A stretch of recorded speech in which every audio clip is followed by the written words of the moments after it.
Hello and welcome everyone to the second episode of the Heidegger series. Heidegger series के दूसरे episode में खुशामदीद।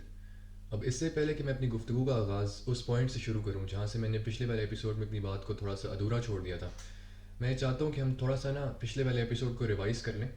और मैं पहले से आपको कॉशन कर दूं कि इस वाले एपिसोड के अंदर हम ना सिर्फ पिछले वाले एपिसोड के कॉन्सेप्ट्स के ऊपर बिल्ड करेंगे, बल्कि इस एपिसोड के अंदर ना मैं आपको काफ़ी सारे नए कॉन्सेप्ट्स इंट्रोड्यूस करवाऊंगा जो कि आपको हो सकता है समझ ना आए कि मैं उन कॉन्सेप्ट्स को हाइडेगर के कॉन्टेक्स्ट में किस तरीके से रेलिवेंट बना रहा हूँ। लेकिन बाद में एक दो एपिसोड्स के बाद जब वो कॉन्सेप्ट्स कनेक्ट होना शुरू होंगे ना हाइडेगर के साथ, तब आपको उनकी रेलिवेंस की समझ आएगी।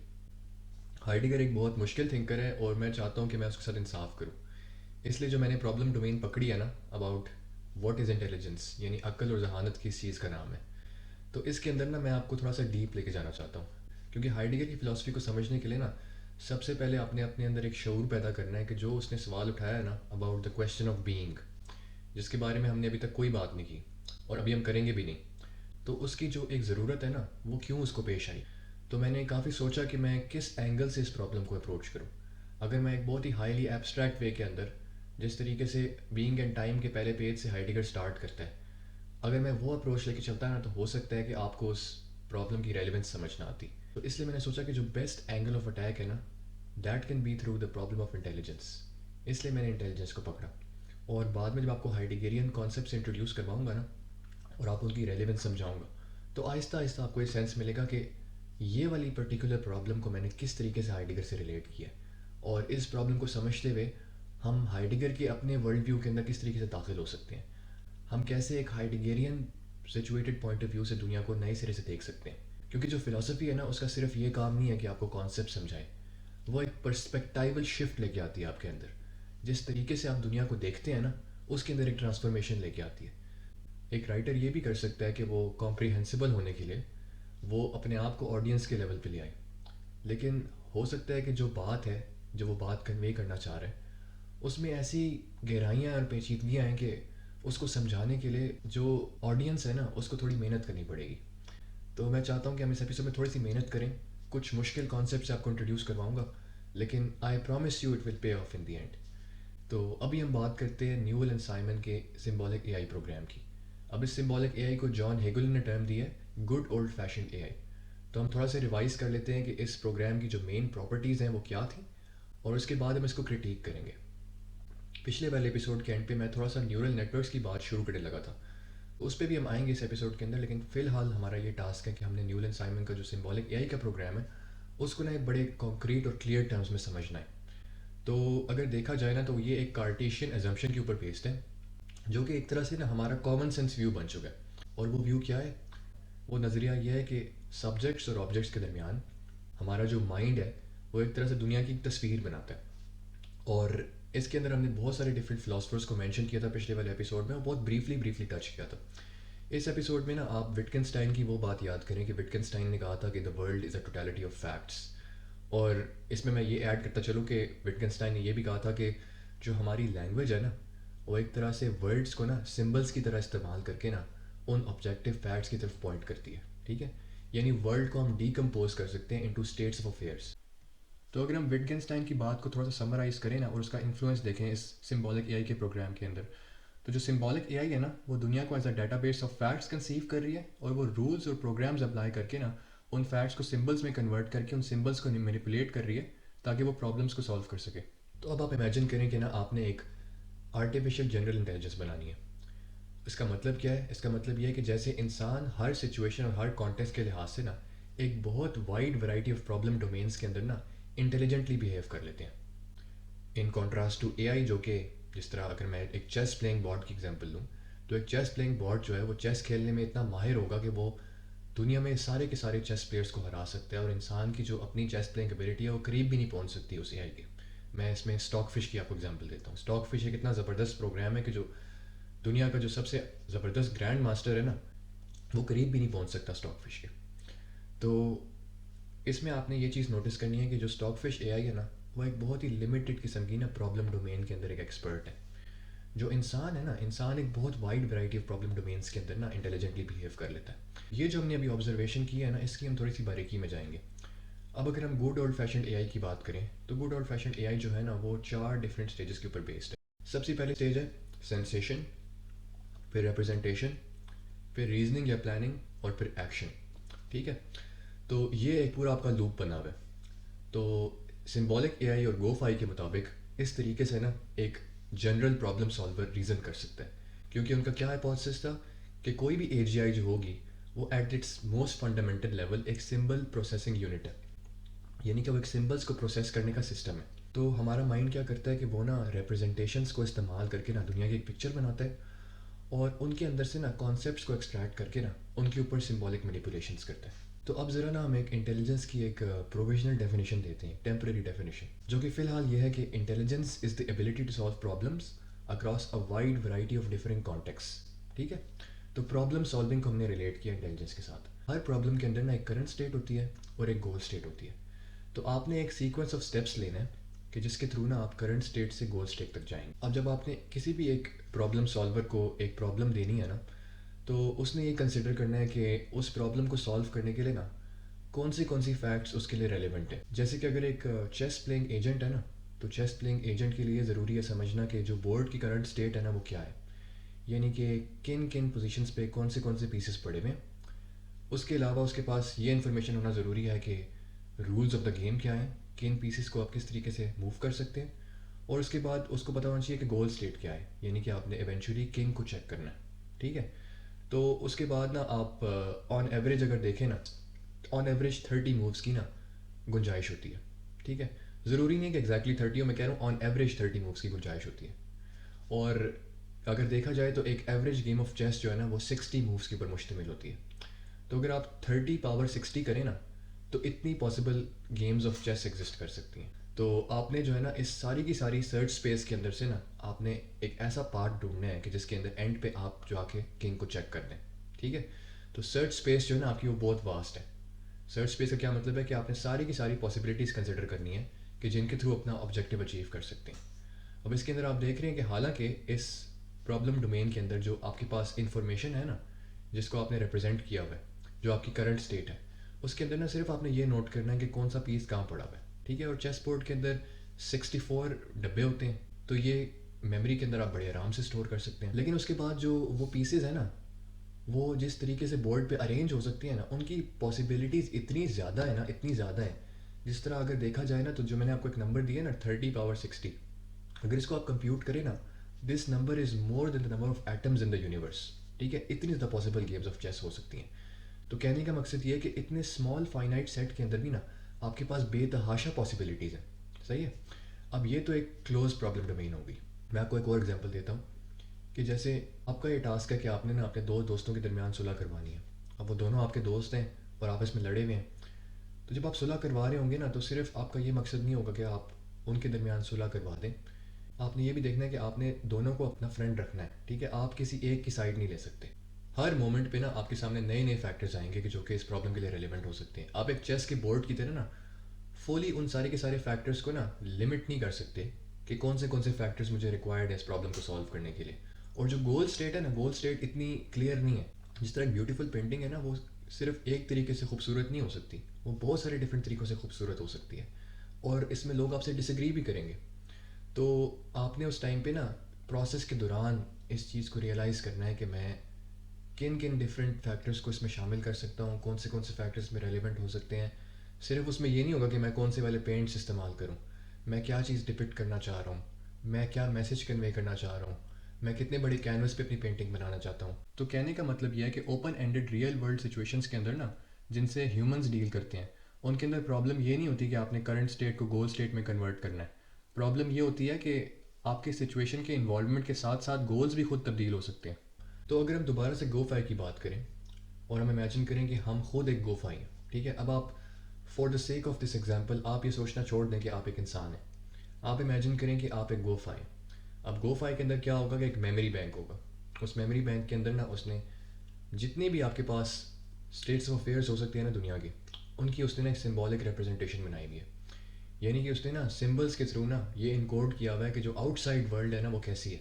क्योंकि उसने आउटसाइड वर्ल्ड में ऐड करना है ना, तो उसका मतलब है कि उसको आउटसाइड वर्ल्ड की पिक्चर की ज़रूरत है, और वो पिक्चर जो है ना वो एक्यूरेट होनी चाहिए आउटसाइड वर्ल्ड के साथ। अगर आपने उसकी एक्यूरेसी बढ़ानी है, तो आपको ना बहुत ज़्यादा फैक्ट्स जो है ना वो सेव करनी पड़ेंगी अपनी मेमोरी के अंदर।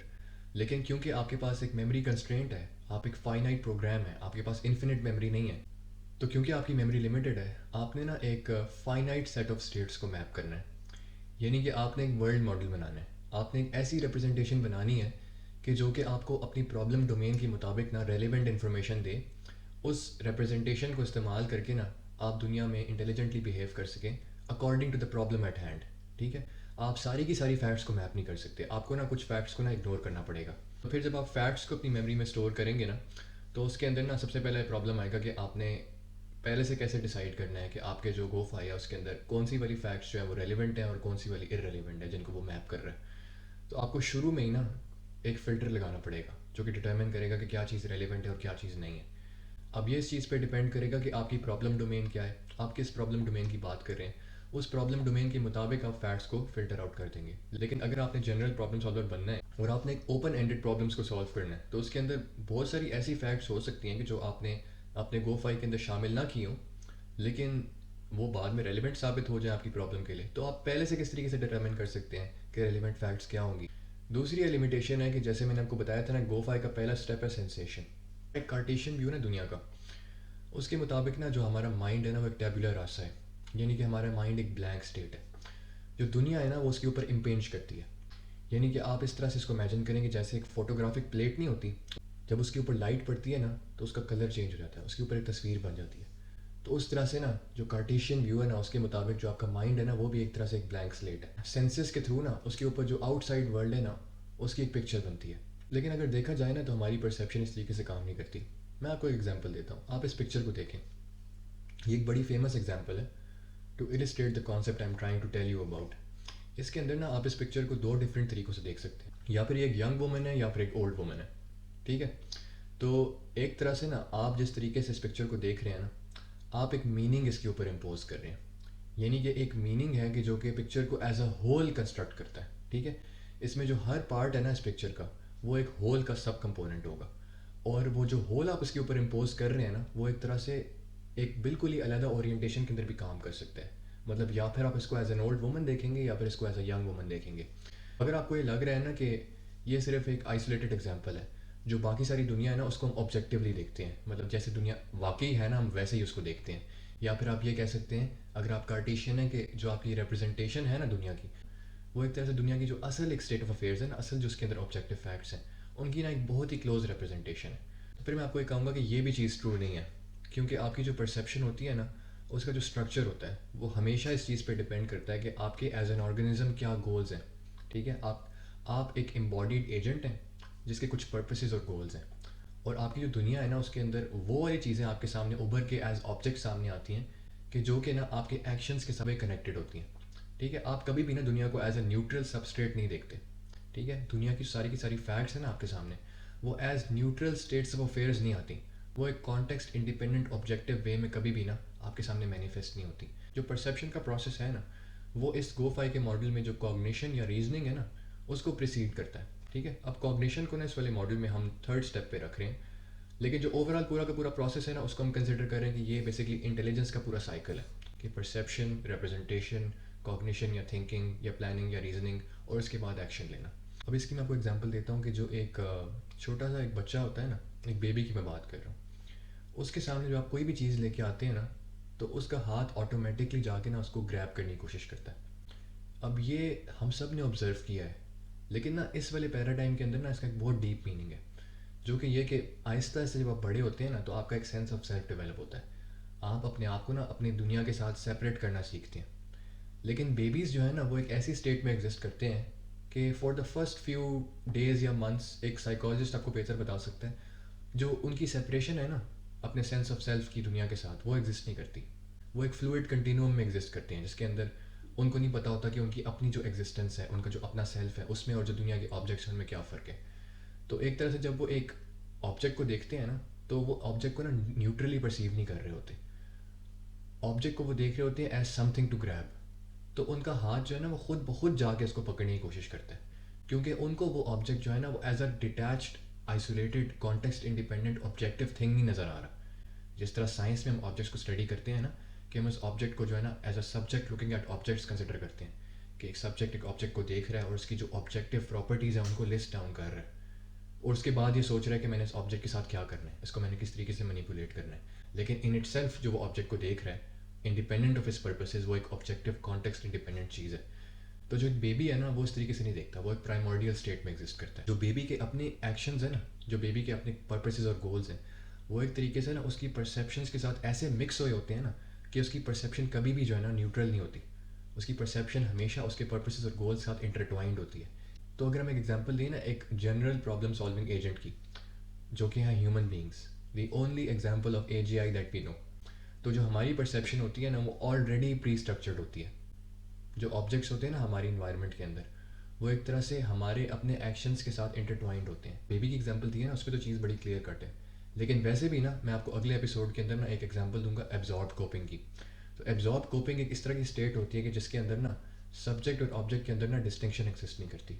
जिस तरीके से दुनिया आपके लिए शो अप हो रही होती है ना, उसके अंदर आपके जो अपने पर्पसेस और गोल्स हैं ना उनकी बहुत ज़्यादा इंटरट्वाइनमेंट होती है। तो कहने का ये मकसद है, जो बॉटम लाइन है वो ये कि परसेप्शन जो है ना उसको एक्शन से सेपरेट करना ना बहुत मुश्किल है।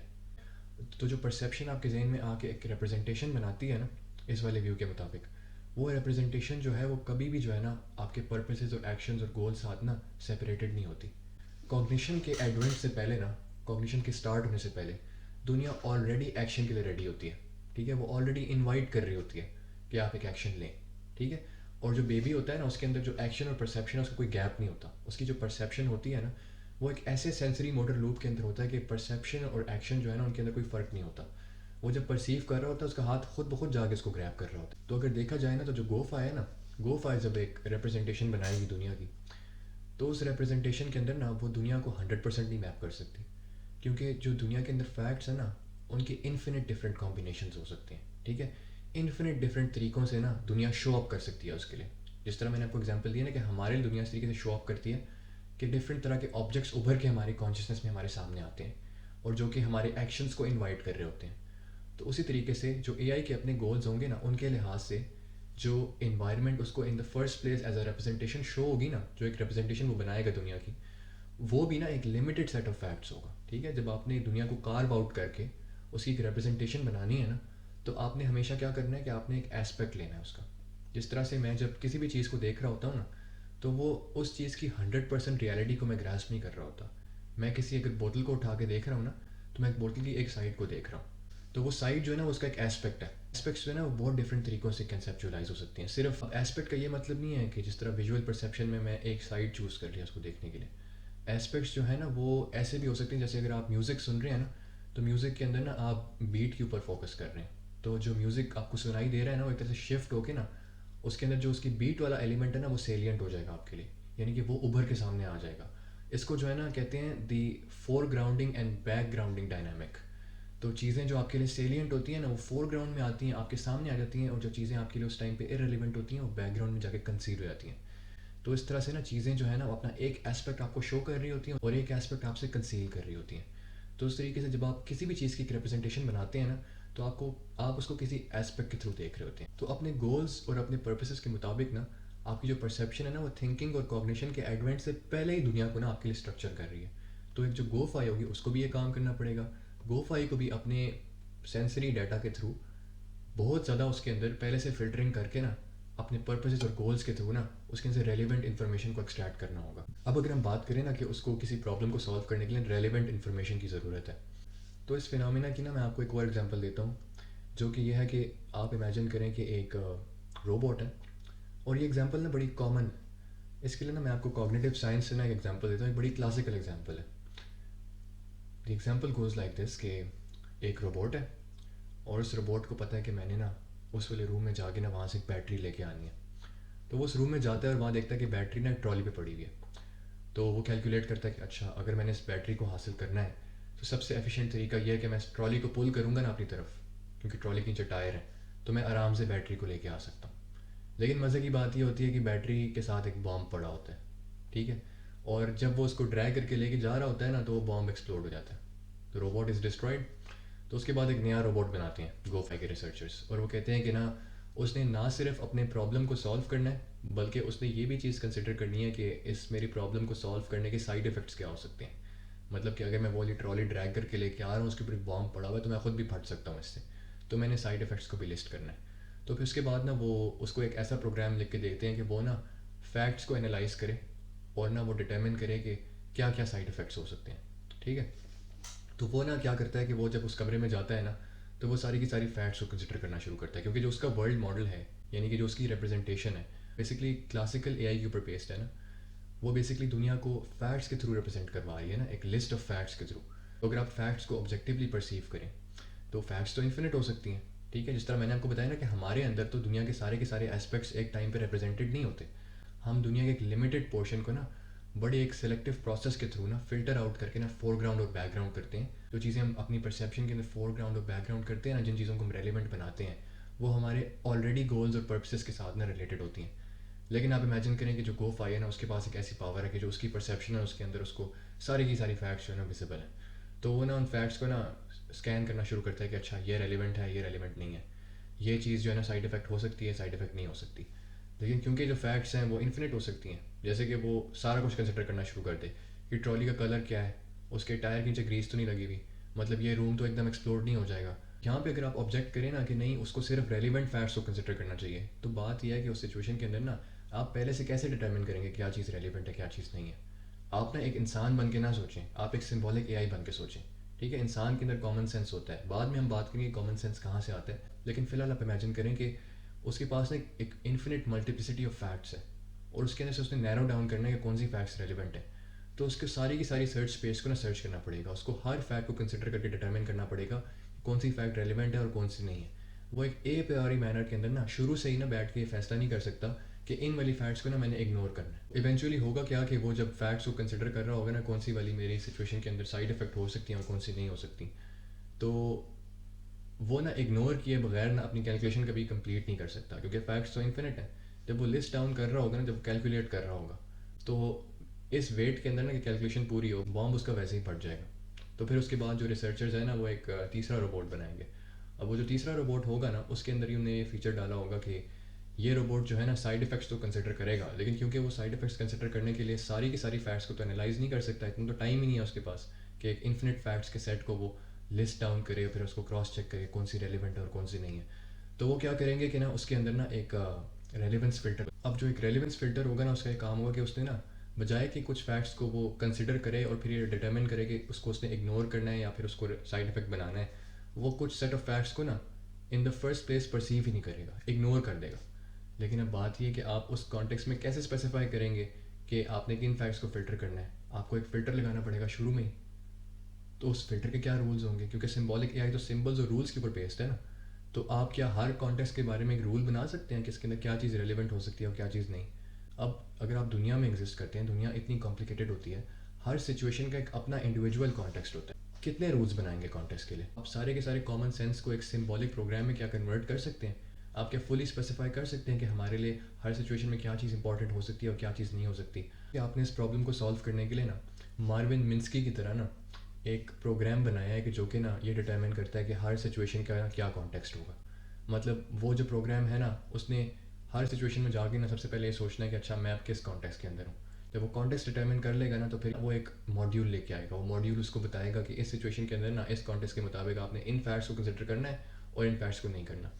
तो ये तो ऑलरेडी अज्यूम कर रहा है कि एक फाइनाइट नंबर ऑफ कॉन्टेक्स्ट हो सकते हैं, कॉन्टेक्स्ट आपस में सेपरेट हो सकते हैं, लेकिन कॉन्टेक्स्ट तो बहुत ज़्यादा पर्टिकुलर होते हैं, इंडिविजुअल होते हैं, उनमें बहुत सारी डिफरेंट एक्सेप्शंस भी हो सकती हैं। ठीक है, और दूसरी बात ये कि आप ये कैसे डिटरमिन करेंगे एक सिचुएशन में आके कि यहाँ पे आपने कौन सा वाला कॉन्टेक्स्ट लगाना है। आपको एक कॉन्टेक्स्ट को लगाने का भी एक कॉन्टेक्स्ट चाहिए होगा, तो आप एक तरह से ना एक इन्फिनिट रिग्रेस में चले जाएंगे।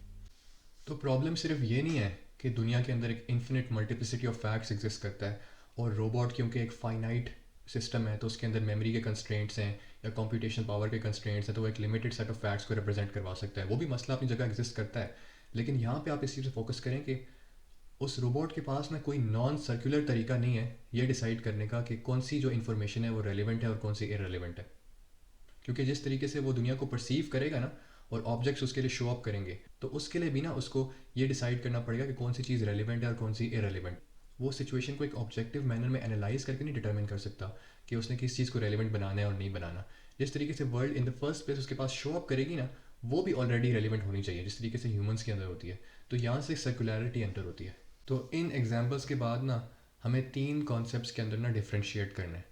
पहली चीज़ जो मैंने आपको समझाई थी ना, वो थी कॉम्बिनेटोरियल एक्सप्लोजन, कि पॉसिबिलिटीज़ बेतहाशा एग्जिस्ट करती हैं। उसके बाद जो सेकंड कॉन्सेप्ट है ना, वो है द फ्रेम प्रॉब्लम। इसका ये मतलब है कि जैसे जो ट्रॉली प्रॉब्लम के अंदर जो एक सेकंड एग्जांपल मैंने आपको दी थी, उसके अंदर जब एक रोबोट एक एक्शन लेता है ना, तो उसने ये डिटरमिन करना है कि एक्शन लेने के बाद कौन सी चीज़ जो है वो रेलिवेंट बन जाएगी फ्रॉम द आउटसाइड वर्ल्ड, और कौन सी चीज़ जो पहले रेलिवेंट थी वो इरेलीवेंट बन जाएगी।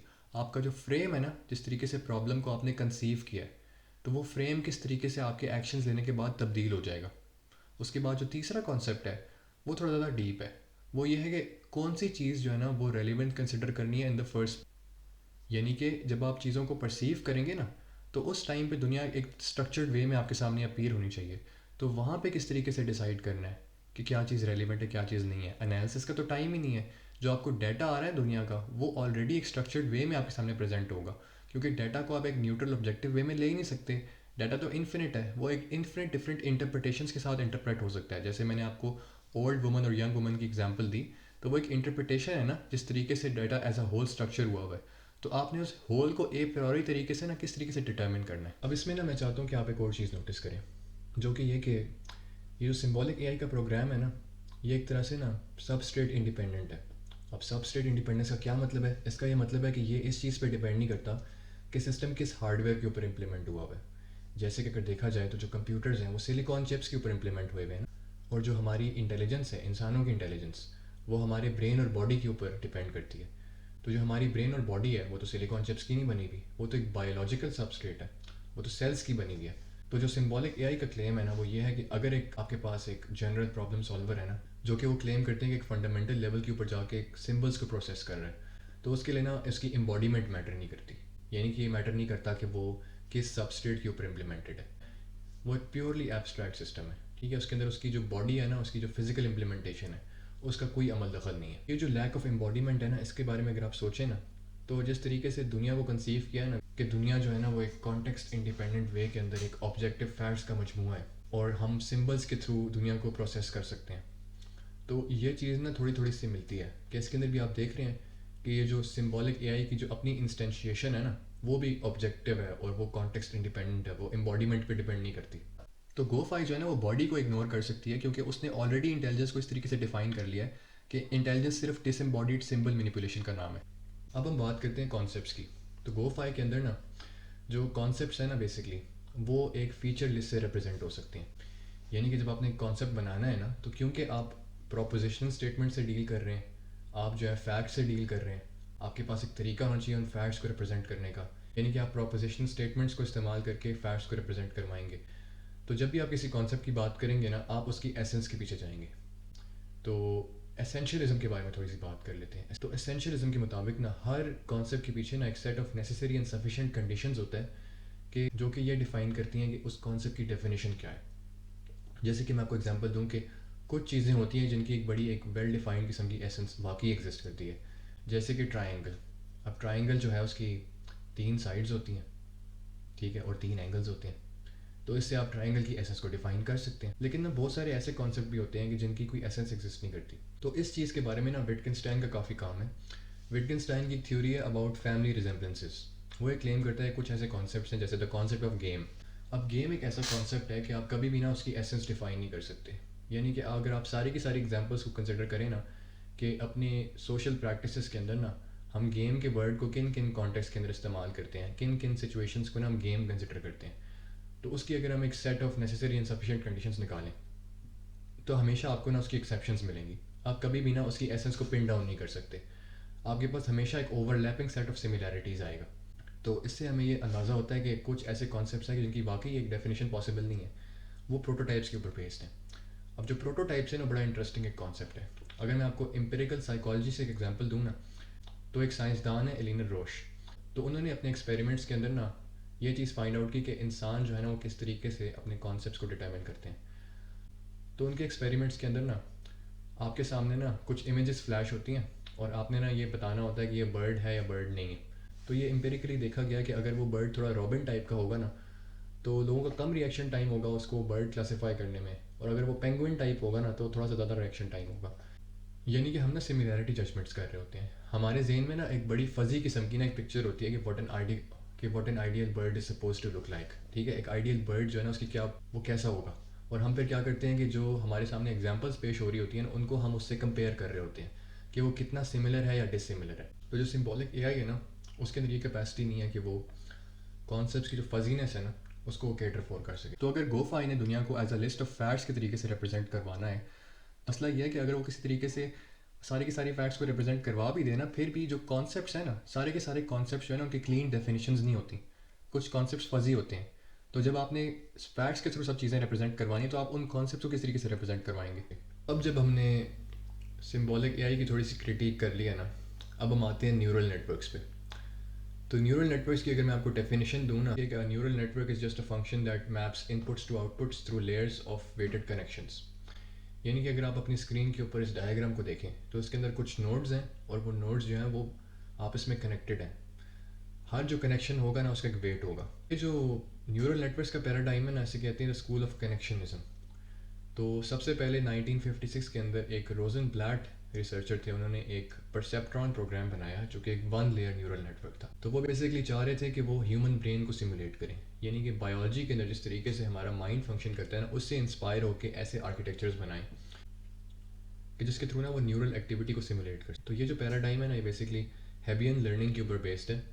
जो एच.ओ. हेब थे ना, उनका एक बड़ा ज़बरदस्त कोट था कि neurons that fire together wire together, यानी कि अगर वो इकट्ठे फायर करेंगे ना तो उनकी जो आपस में कनेक्शन की स्ट्रेंथ है ना वो बढ़ जाएगी। तो अगर हमने इस न्यूरल नेटवर्क्स के पैराडाइम को समझना है ना फ्रॉम अ फिलोसॉफिकल एंगल, तो हम रोजनब्लैट का एक कोट पढ़ लेते हैं जो कि मैंने आपको बताया परसेप्ट्रॉन के क्रिएटर थे। तो वो कहते हैं कि the implicit assumption of the simple manipulating research program is that it is relatively easy to specify the behavior that we want the system to perform, and that the challenge is then to design a device or a mechanism which will effectively carry out this behavior. It is both easier and more profitable to axiomatize the physical system and then investigate the system analytically to determine its behavior than to axiomatize the behavior and then design a physical system by techniques of logical synthesis. तो इस code का जो एक essence है ना जिसको हम अख्स कर सकते हैं, वो ये कि गोफाई ने कोशिश की कि इंटेलिजेंस को ना एक टॉप डाउन मैनेजमेंट प्रोग्राम किया जाए। और जो कनेक्शनिज्म है ना, उसने सवाल उठाया कि वो कैसा सिस्टम होना चाहिए जो कि बॉटम अप प्रोसेसेस के थ्रू ना इंटेलिजेंस को ऑर्गेनिकली इमर्ज करवा सकता है। तो अगर आप रिसेंट ईयर्स के अंदर ये LLMs का बूम देखें, तो जो LLMs हैं वो एक ट्रांसफॉर्मर आर्किटेक्चर के ऊपर बेस्ड हैं, जो कि एक तरह से एक डीप न्यूरल नेटवर्क्स की एक टाइप है। ठीक है, और जो आपके रीइंफोर्समेंट लर्निंग एजेंट्स हैं वो भी डीप लर्निंग के ऊपर बेस्ड हैं।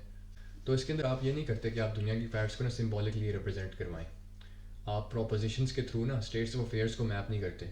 आपकी जो थ्योरी ऑफ वर्ल्ड होती है ना, वो एक तरह से इम्प्लिसिट होती है, इमर्जेंट होती है। जब सिस्टम लर्न करता है ना थ्रू एक्सपीरियंस, जब उसको आप ट्रेन करते हैं तो वो ऑटोमेटिकली ना स्टेटिस्टिकल कोरिलेशंस को मैप करके ना एक मॉडल बना लेता है अपने अंदर। वो मॉडल जो होता है ना, कभी भी आप उसको स्पेसिफाई नहीं कर सकते। तो अगर मैं इस बात को समराइज़ करें ना, तो गोफाई ने ना कॉन्सेप्ट्स को ना लॉजिक के तरीके से रिप्रेजेंट करवाया है, और जो न्यूरल नेटवर्क्स है ना उनने कॉन्सेप्ट्स को लेकर ना ज्योमेट्री में ट्रांसफॉर्म कर दिया। एआई के अंदर एक चीज़ एग्जिस्ट करती है, उसे कहते हैं दी ओपेसिटी एंड इंटेलिजिबिलिटी प्रॉब्लम, जिसका ये मतलब है कि आप जब एक न्यूरल नेटवर्क का एक आउटपुट देख रहे हैं ना, उसके अंदर जो इनपुट आ रहा है ना, वो उन नोड्स के अंदर जाके ना वेट साथ मल्टीप्लाई होकर ना आगे आगे ट्रांसफ़र हो रहा है। उसके अंदर ना कोई ऐसा होमंक्यूलस नहीं बैठा हुआ। होमंक्यूलस का मतलब है कि दिमाग के अंदर ना एक छोटा सा बंदा बैठा हो कि जो कि हमारे सारे के सारे सेंस ऑर्गन्स का जो डाटा है ना उसको वो देख रहा हो। ठीक है, ह्यूमनक्यूलर फैल्सी ये होती है कि आप ना ये इमेजिन करें कि जिस तरह से आपका जो दिमाग है ना वो इस तरीके से देखता है कि आपके अंदर छोटा सा एक बंदा बैठा हुआ है, और जो आपके सारे के सारे परसेप्शंस आ रहे हैं ना, मतलब आपकी जो हियरिंग आ रही है, आपकी साइट आ रही है, आपकी स्मेल आ रही है, वो बेसिकली ना उसको फीड कर रही है।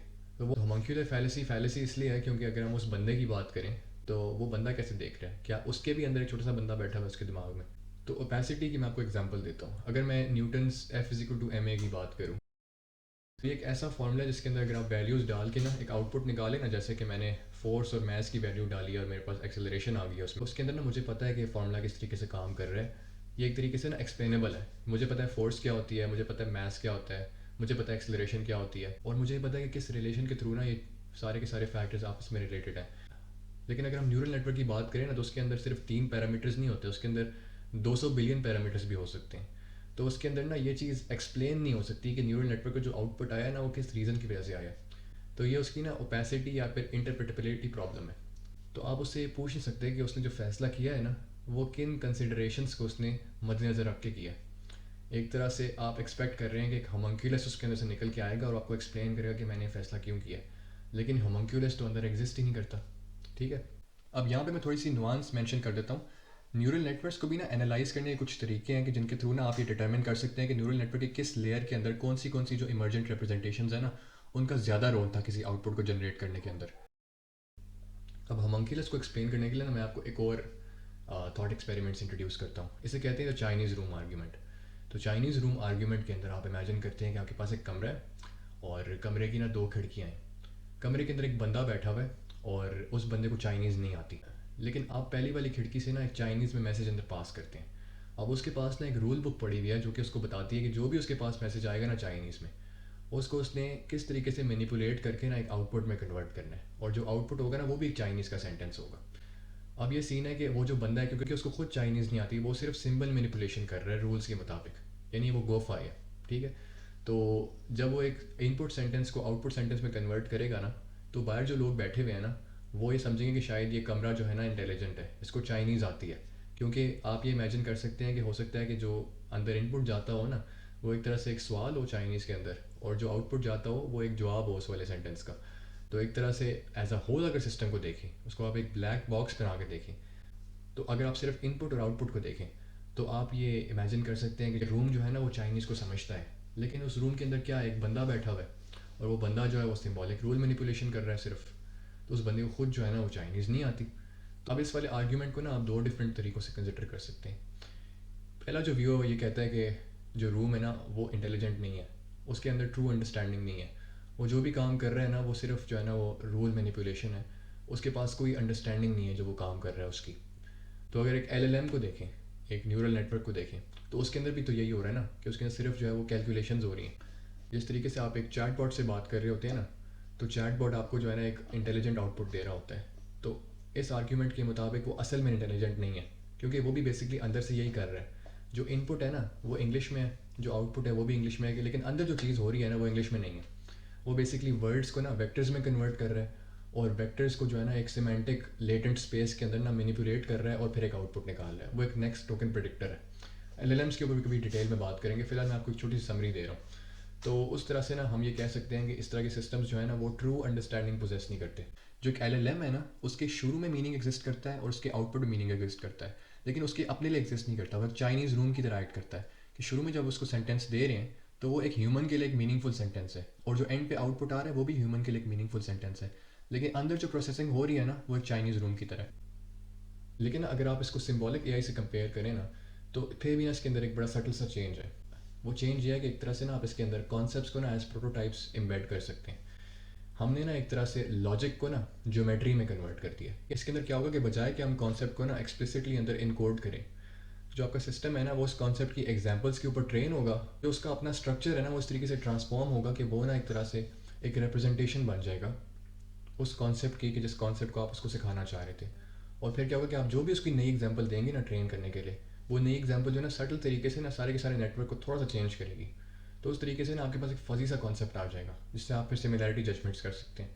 बजाय कि आप कॉन्सेप्ट की एक डेफिनेशन देना, एक सेट ऑफ प्रॉपर्टीज़ दें, आपने एक हाई डायमेंशनल स्पेस के अंदर ना उस कॉन्सेप्ट को मैथमेटिकली रिप्रेजेंट करवा दिया।